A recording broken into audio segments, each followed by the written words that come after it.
సార్లు అనుకున్నాము జన సమీకరణ కోసం అని చెప్పేసి మన జిల్లా కార్యదర్శి గారు రావాలని చెప్పేసి లేట్ చేసుకోవడం జరిగింది. మీకు అందరికీ తెలుసు మన కమ్యూనిస్ట్ పార్టీ 100 సంవత్సరాలు అయిందని చెప్పేసి మన ఏరియాలో కూడా చాలా సమస్యలు అనేవి ఉన్నాయి.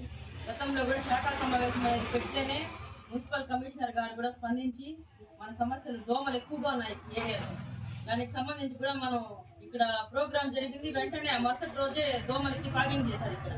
అట్లంటే మామూలుగా జనాలందరూ సఫర్ అవుతున్నారని ప్రతి ఒక్కరికి తెలుసు. కాకపోతే ఎవరో ఒకరు చెప్తే తప్పితే ఏరియాను వచ్చి పట్టించుకునే పరిస్థితి లేదు ఈరోజు. కాబట్టి మీరందరూ కూడా తెలుసుకోవాలా. ఇంకొక పెద్ద ఇష్యూ ఏంటంటే మన కాలనీకి సంబంధించి ఎక్కువ కుక్కలు, అసలు రాత్రి 9 అయితే అసలు అటు సైడే మనం రాలేకపోతున్నాం ఎక్కడ కూడా. కానీ మన ఏరియాలో చాలా వరకు కుక్కల సంఖ్య ఎక్కువ అయిపోయింది. చిన్న పిల్లలను చూడడం లేదు, పెద్దోళ్ళని చూడడం లేదు, వచ్చి నేరుగా పట్టేస్తున్నాయి కుక్కలు.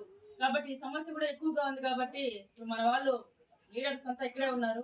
దీని మీద కూడా స్పందించి కమిషనర్ గారిని మనం ఒకసారి కలిస్తే బాగుంటుందని చెప్పేసి తెలియజేసుకుంటూ, మనం అందరం కూడా కమ్యూనిస్ట్ పార్టీలో ఉంటేనే మనం ఏ కష్టం వచ్చినా కూడా మనం సాధించుకోగలుగుతాము.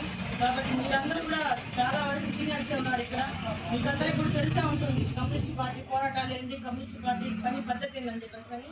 కాబట్టి మీరు అందరూ కూడా మాకు తోడుగా అండగా నీడగా ఉంటారని చెప్పి తెలియజేసుకుంటూ నాకు ఇచ్చిన అవకాశానికి ధన్యవాదాలు.